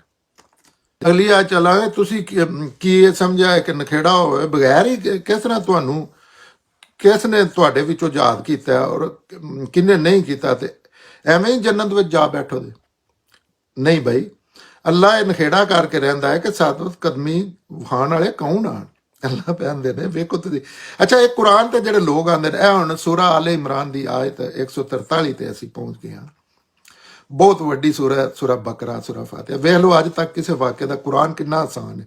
ਇਹ ਕਿਸੇ ਗੱਲ 'ਚ ਕੋਈ ਉਬਾਮ ਪਿਆ ਰਹਿੰਦਾ? ਅੱਲਾ ਮਤਲਬ ਅੱਲਾ ਕਿਹੜੀ ਐਸੀ ਗੱਲ ਕਰ ਰਹੇ ਨੇ ਜਿਹੜਾ ਲੋਕ ਡਰਾਮੇਬਾਜ਼ੀਆਂ ਫਰਾਡ ਕਰਦੇ ਨੇ ਕਿ ਸਮਝ ਨਹੀਂ ਆਉਂਦੀ ਗੱਲ। ਸਿੰਪਲ ਗੱਲਾਂ ਨੇ, ਕਿਸੇ ਦਾ ਵਿੱਚ ਵਾਕਿਆ ਕੁਰਾਨ ਆਪਣੀ ਸਾਰੀਆਂ ਗੱਲਾਂ ਦੀ ਇਹਨਾਂ ਤਫਸੀਰ ਆਪ ਪਿਆ ਕਰਦਾ। ਕੋਈ ਬਾਹਰੋਂ ਇੱਕ ਚੀਜ਼ ਨਹੀਂ ਅਜੇ ਤੱਕ ਸ਼ਾਮਲ ਹੋਈ। ਅੱਜ ਮੈਨੂੰ ਜ਼ਰੂਰਤ ਹੋਈ ਤਾਂ ਕੋਈ ਗੱਲ ਵੀ ਹੋ ਜਾਂਦੀ ਹੈ, ਲੇਕਿਨ ਕੋਈ ਨਹੀਂ ਹੋਈ। ਵੇਖੋ ਕੁਰਾਨ ਕਿੰਨਾ ਆਸਾਨ ਹੈ। ਨਹੀਂ ਭਾਈ, ਇਹ ਅੱਲਾ ਨਖੇੜਾ ਕਰਕੇ ਰਹਿੰਦਾ ਹੈ ਕਿ ਸਾਬਤ ਕਦਮ ਰਹਿਣੇ ਵਾਲੇ ਕੌਣ ਨੇ। ਹੁਣ ਹੌਸਲਾ ਛੱਡਦੇ ਹੋ ਔਰ ਮੌਤ ਨੂੰ ਇਸ ਤਰ੍ਹਾਂ ਸਾਹਮਣੇ ਵੇਖਣ ਤੋਂ ਪਹਿਲੇ ਤੁਸੀਂ ਇਸ ਦੀਆਂ ਦੁਆਵਾਂ ਕਰਦੇ ਸੋ, ਤੇ ਹੁਣ ਤੁਹਾਡੀ ਤਮੰਨਾ ਪੂਰੀ ਹੋ ਗਈ ਹੈ ਕਿ ਹੁਣ ਤੁਸੀਂ ਮੌਤ ਨਾਲ ਅੱਖਾਂ ਚਾਰ ਕਰਕੇ ਵੇਖ ਲਿਆ। ਅੱਲਾ ਕਹਿੰਦੇ ਨੇ ਕਿ ਹੁਣ ਹੌਸਲਾ ਛੱਡਦੇ ਹੋ ਪਏ। ਔਰ ਮੌਤ ਨੂੰ ਮਸਨ ਜਿਨ੍ਹਾਂ ਹੌਸਲਾ ਛੱਡਿਆ ਉਹਨਾਂ ਦੇ ਮੁਤਲਕ ਉਹ ਵੀ ਲੋਕ ਹਨ ਜਿਨ੍ਹਾਂ ਹੌਸਲਾ ਨਹੀਂ ਛੱਡਿਆ। ਉਹ ਵੀ ਲੋਕ ਹਨ ਜਿਹੜੇ ਬੁਲਾਉਂਦੇ ਆ ਪੈਗੰਬਰ ਦੇ ਨਾਂ ਲੈ ਕੇ ਬੁਲਾਇਆ। ਅੱਲਾ ਨੂੰ ਪਤਾ ਲੱਗ ਗਿਆ ਕਿ ਕਿਹੜੇ ਬੰਦੇ ਦਾ ਕੀ ਕਿਰਦਾਰ ਹੈ, ਸਾਹਮਣੇ ਅਜ਼ਮਾ ਕੇ ਵੇਖ ਲਿਆ। ਨੀਤਾਂ ਨੂੰ ਤੇ ਅੱਲਾ ਜਾਣਦੇ, ਲੇਕਿਨ ਅੱਲਾ ਤੁਹਾਡੀਆਂ ਨੀਤਾਂ ਦੇ ਚੰਗੀਆਂ ਹੋਣੀਆਂ ਮਾੜੀਆਂ ਅੱਲਾ ਅਮਲ ਕਰਾ ਕੇ ਪਰੇਡ ਕਰਾ ਕੇ ਵੇਖਣ ਦਾ। ਇਹ ਜਿਹੜੀ ਸੂਰਤਾਂ ਨੇ ਇਹਨਾਂ 'ਚ ਗਜ਼ਵਾ ਉਹ ਮੁਸਲਮਾਨਾਂ ਦੀ ਸ਼ਿਕਸਤ ਤੇ ਕਾਫਰਾਂ ਮੁਨਾਫਿਕਾਂ ਦੇ ਇਤਰਾਜ਼ ਜਿਹੜੇ ਜ਼ਿਆਦਾ ਹਨ, ਉਹਨਾਂ ਚੀਜ਼ਾਂ ਦਾ ਜਵਾਬ ਅੱਲਾਹ ਤਾਲਾ ਨੇ ਇਹਨਾਂ ਆਇਤਾਂ 'ਚ ਜਾਂ ਇਹਨਾਂ ਸੂਰਤਾਂ ਦੇ ਰਹੇ ਨੇ, ਜਿਨ੍ਹਾਂ ਦਾ ਖੁਲਾਸਾ ਹੈ ਕਿ ਅੱਲਾ ਕਮਜ਼ੋਰ ਈਮਾਨ ਵਾਲਿਆਂ ਨੂੰ, ਮਜ਼ਬੂਤ ਵਾਲਿਆਂ ਮੁਨਾਫਿਕਾਂ ਨੂੰ ਅਲੱਗ ਕਰਨਾ ਚਾਹੁੰਦਾ ਹੈ। ਇਸ ਦੁਨੀਆ ਤੇ ਵੀ ਇਹੀ ਕਰ ਰਹੇ ਨੇ, ਕਿਉਂਕਿ ਇਹ ਉਸ ਵੇਲੇ ਨਹੀਂ, ਇਹ ਕਿਆਮਤ ਤੱਕ ਹੋਣਾ ਜਿਹੜਾ ਵੀ ਇਨਸਾਨ ਪੈਦਾ ਹੋਣਾ ਉਹਦਾ। ਕੋਈ ਬੰਦਾ ਇਹਨੂੰ ਐਜ਼ ਏ ਗ੍ਰੈਂਟਡ ਨਾ ਲਵੇ। ਤਾਂ ਕਿਉਂਕਿ ਅੱਲਾ ਤੇ ਨੇ ਤੇ ਅਸਲ ਵਿੱਚ ਹਰ ਇੱਕ ਦਾ ਇਮਤਿਹਾਨ ਲੈਣਾ। ਅੱਲਾ ਦੇ ਰਸੂਲ ਨੇ ਜੈਸੇ ਮਸ਼ਵਰਾ ਦਿੱਤਾ ਸੀ ਕਿ ਮਦੀਨਾ 'ਚ ਰਹਿ ਕੇ ਦਫਾ ਕੀਤਾ ਜਾਏ, ਤਾਂ ਉਸੇ ਅੱਧੇ ਮੁਨਾਫਿਕ ਜਿਹੜੇ ਬਨੂ ਸਲਮਾਨ ਜਾਂ ਹਾਰਿਸਾਨ ਉਸ ਤੇ ਖਬਰ ਦੇ ਦੌੜੇ ਉਹਨਾਂ ਦਾ ਉਸੇ ਉਹਨਾਂ ਆਖਿਆ ਇੱਥੇ ਠੱਡੀ ਠੋਕੋ ਦੇ ਮੁਨਾਫਿਕਿਨ ਦਾ। ਫਿਰ ਅੱਲਾ ਦੀ ਮਦਦ ਆਣੇ ਦੇ ਵਾਅਦੇ ਕੁਝ ਲੋਕਾਂ ਸ਼ੱਕ ਦਾ ਇਜ਼ਹਾਰ ਕੀਤਾ, ਉਹਨਾਂ ਦੀਆਂ ਕਮਜ਼ੋਰੀਆਂ ਸਾਹਮਣੇ ਆਈਆਂ। ਉਹਦੇ ਤੋਂ ਬਾਅਦ ਫਿਰ ਜੈਸੇ ਸ਼ਿਕਸਤ ਹੋਈ ਤੇ ਬਜਾਏ ਇਸ ਦੇ ਉਸੇ ਜ਼ੋਰ ਦਿੰਦੇ ਉਲਟਾ ਜੰਗ ਜਿੱਤੀ ਬਾਜ਼ੀ ਹਾਰ ਗਏ ਕਿ ਉਹ ਤਲਵਾਰਾਂ ਚੁੱਕਣ ਲੱਗ ਪਏ, ਉਹਨਾਂ ਦੀਆਂ ਜ਼ਰਾ ਚੁੱਕਣ ਲੱਗ ਪਏ। ਮਾਲਕ ਨਹੀਂ ਮਦ ਪਿੱਛੇ ਲੱਗ ਗਏ, ਬਜਾਏ ਇਸ ਦੇ ਕਿ ਉਹਨਾਂ ਦਾ ਪਿੱਛਾ ਕਰਦੇ ਉਹਨਾਂ ਨੇ ਐਸੀ ਜ਼ਰਬ ਲਾਉਂਦੇ ਕਿ ਅੱਗੋਂ ਵਾਸਤੇ ਕਿੱਸਾ ਮੁੱਕਦਾ। ਉੱਥੇ ਵੀ ਅਹਿਲੇ ਈਮਾਨ, ਉਹ ਸਾਰੇ ਅਹਿਲੇ ਈਮਾਨ ਵੀ ਵਿੱਚ ਆਉਣ ਕਮਜ਼ੋਰੀ ਸਾਹਮਣੇ। ਬਾਅਦ ਇਹਦੇ ਵਿੱਚ ਇਹ ਕਿ ਸਾਰੇ ਨਾ ਨੇ, ਇਸ ਤਰ੍ਹਾਂ ਹਰ ਕਿਸਮ ਦੇ ਲੋਕ ਵੀ ਮਿਕਸਚਰ ਸੀ, ਹਰ ਔਰ ਦੋਵਾਂ ਸਾਈਡਾਂ ਤੇ ਮਿਕਸਚਰ ਸੀ। ਹਰ ਇਨਸਾਨ ਦੀ ਇੱਕ ਇਨਸਾਨ ਦੀ ਅਜ਼ਮਾਇਸ਼ ਹੋ ਰਹੀ ਹੈ। ਜਿਹੜੇ ਲੋਕ ਸ਼ਹੀਦ ਜਿਨ੍ਹਾਂ ਬਈ ਸ਼ਹਾਦਤ ਦਿੱਤੀ, ਔਰ ਉਸ ਸ਼ਹਾਦਤ ਦਿੱਤੀ ਜਿਸ ਵੇਲੇ ਕਦੀ ਕਿਸੇ ਨੂੰ ਮੌਤ ਦਾ ਪਹਿਲੇ ਨਾ ਪਤਾ ਲੱਗ ਜਾਏ। ਇਸ ਤਰ੍ਹਾਂ ਦੀ ਸੂਰਤ ਹਾਲ 'ਚ ਇਨਸਾਨ ਨੂੰ ਸੰਭਲਣ ਦਾ, ਔਰ ਨਾ ਸੰਭਲ ਕੇ ਨਾਲ ਖਲੋਤੇ ਨੇ, ਉੱਥੇ ਡਟੇ ਨੇ, ਸੀਨਿਆਂ ਦੇ ਤੀਰ ਖਾਦੇ ਨੇ। ਮਤਲਬ ਸਾਹਮਣੇ ਤੀਰ ਆ ਰਹੇ, ਨਾਲ ਡਿੱਗ ਰਹੇ ਨੇ, ਪੈਗੰਬਰ ਦੀ ਹਿਫਾਜ਼ਤ ਵਾਸਤੇ ਸੀਨਿਆਂ ਉੱਤੇ ਤੀਰ ਖਾ ਕੀਤਾ। ਤੇ ਇਹ ਹੀ ਅੱਲਾ ਦੀ ਰਿਕੁਆਇਰਮੈਂਟ ਇਹ ਹੀ ਹੈ ਆਪਣੇ ਹਰ ਮੰਨਣ ਵਾਲੇ ਕੋਲੋਂ, ਨਾ ਕਿ ਕੋਈ ਸ਼ਕਲ ਹੈ, ਨਾ ਕਿ ਕੋਈ ਸੂਰਤ ਐਸੀ ਬਣਾਉਣੀ ਹੈ, ਜਾਂ ਨਾਰੇ ਲਾਣੇ ਨੇ, ਜਾਂ ਨਾਤਾਂ ਪੜ੍ਹਨੀਆਂ ਨੇ। ਇਹ ਅੱਲਾ ਦੀ ਰਿਕੁਆਇਰਮੈਂਟ